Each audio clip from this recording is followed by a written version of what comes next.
Hello दोस्तों, welcome back to another video. तो guys यार, मैं इस वीडियो में बात करने वाला हूँ रैंडम मॉड्यूल के बारे में। रैंडम मॉड्यूल क्या होती है, किस तरीके से काम करती है और हम इसको किस तरीके से इंपोर्ट कर सकते हैं। और इस वीडियो को देखने के बाद आप कोई सी भी मॉड्यूल को इंपोर्ट करना सीख जाओगे और उसको यूज करना सीख जाओगे।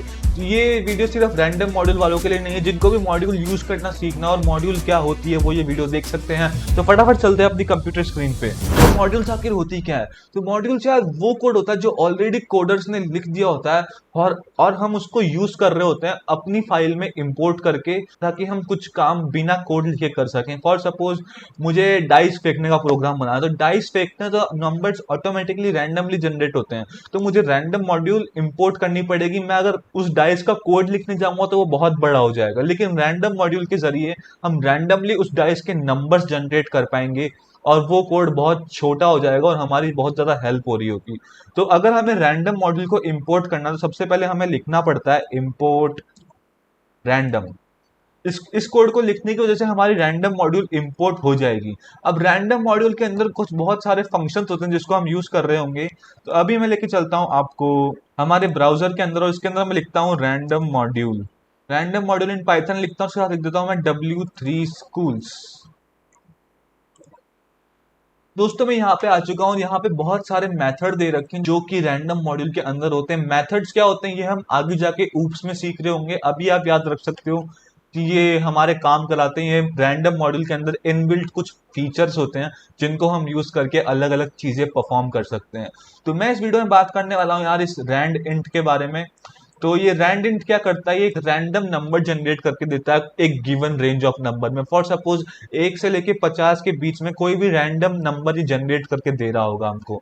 तो इस रैंड इंट को कैसे यूज करना है, चलिए फटाफट चलते हैं हमारे कोड एडिटर में और सीखते हैं। तो मैं यहाँ आता हूँ इसके अंदर और यहाँ मैं एक वेरिएबल क्रिएट कर देता हूँ जिसका नाम देता हूँ मैं रैंडम इंटीजर। तो सबसे पहले हमें लिखना पड़ेगा रैंडम। तो उसके बाद हमें जब रैंड इंट फंक्शन को यूज करना है तो मुझे सबसे पहले लगानी पड़ेगी यहाँ पे डॉट। ये डॉट बहुत ही इंपॉर्टेंट होती है और यहाँ पे आपको सारे के सारे फंक्शंस दिख जाएंगे जो भी रैंडम के अंदर यूज होते हैं। जैसा कि आप देख सकते हो, random, choice, beta variate, choice, expo variate, gamma variate, Gauss, get rand bits. तो अभी हम यूज करने वाले हैं यहाँ रैंड इंट और इसके अंदर हमें लगाने पड़ेंगे पेरेंथेसिस और यहाँ पे मुझे देनी पड़ेगी रेंज कि किस रेंज के अंदर आपको रैंडमली नंबर्स जनरेट करने हैं। तो मैं यहाँ पे दे देता हूँ 1 to 50 और मैं जब प्रिंट कराऊंगा हमारे वेरिएबल को तो यहाँ मैं लिखता हूँ प्रिंट रैंडम इंटीजर्स और मैं करता हूँ इस कोड को रन। तो यहाँ पे देखो यार हमारा जनरेट हो गया 48। अगर मैं इस कोड को वापस रन करता हूँ तो यहाँ पे 49 जनरेट हो रहा है। वापस करता हूँ 48, वापस करता हूँ 24, एक और बार कर देता हूँ 30। तो इस तरीके से हमारे रैंडमली नंबर्स जनरेट हो रहे होंगे। वो सिर्फ होता है इसकी वजह से, रैंड इन की वजह से।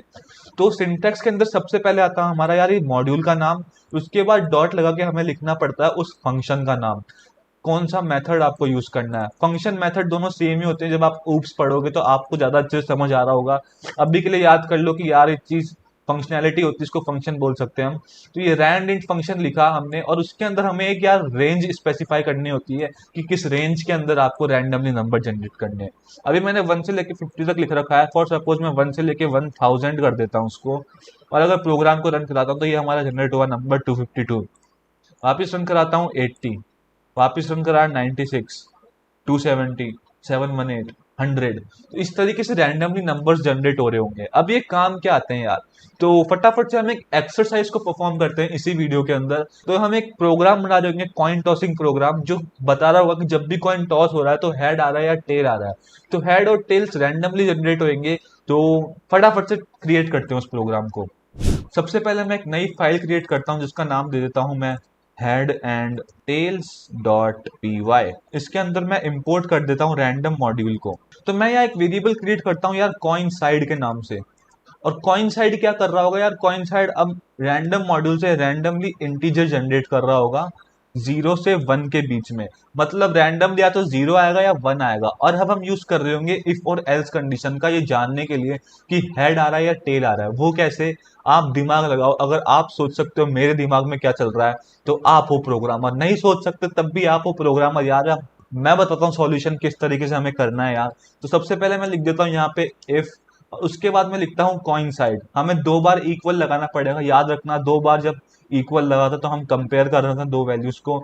और मैं यहाँ पे लिख देता हूँ अगर कोइंसाइड 0 के इक्वल है तो प्रिंट करा दो यहाँ पे यार हेड्स, और अगर 0 के इक्वल नहीं है तो इसका मतलब है कि 1 होगा, तो यहाँ पे प्रिंट करा दो आप टेल्स।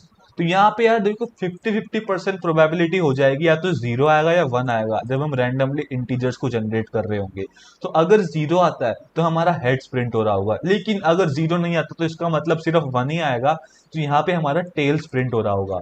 तो अगर मैं इस कोड को रन करता हूँ तो यहाँ पे देखो हेड जनरेट हो गया, वापस रन करता हूँ टेल जनरेट हो गया, वापस रन करता हूँ टेल्स जनरेट हो गया। तो यार इस तरीके से हमारा कोड काम कर रहा होगा और इस तरीके से हमारी रैंडम मॉड्यूल काम करती है। तो इसमें यार कुछ हुआ नहीं है, 0 से 1 के बीच में कोई भी रैंडमली नंबर जनरेट हुए हैं, 0 और 1 के बीच में रैंडमली नंबर जनरेट हो रहे हैं, 0 आएगा 1 आएगा 0 आएगा 1 आएगा, इस तरीके से चल रहा है हमारा काम। अगर 0 आता है तो हेड होता है, 1 आता है तो फिर टेल हो जाता है। यही चीज इफ और एल्स कंडीशन बता रही होती है कि अगर 0 आ गया तो हेड हो जाता है, और अगर 1 आ गया तो टेल हो जाता है। तो यही काम होता है यार। मैं इसको थॉनी में लेके नहीं जा सकता, वरना मैं थॉनी में आपको विजुअलाइज कराता। प्रॉब्लम क्या हो रही है कि यार यहाँ पे हम एक मॉड्यूल को यूज कर रहे हैं और थॉनी सिर्फ हमारे कोड को देखता है, वो मॉड्यूल्स इंपोर्ट करने की ताकत नहीं रखता, वो सिर्फ पाइचार्म के अंदर होती है। तो अगर आपको वीडियो देख के समझ आया और नहीं आया तो आप वापस इस वीडियो को देख सकते हो और समझ सकते हो यार, ये बहुत ही बेसिक सी चीज है। आगे जाके हम रैंडम मॉड्यूल को और भी अच्छे तरीके से यूज कर रहे होंगे और भी बहुत सारी एक्सरसाइज कर रहे होंगे, तो उससे आपको और भी अच्छे से समझ आ जाएगा। तो तब तक के लिए मिलते हैं नेक्स्ट वीडियो में। साइनिंग ऑफ, लक्ष्य वैष्णव।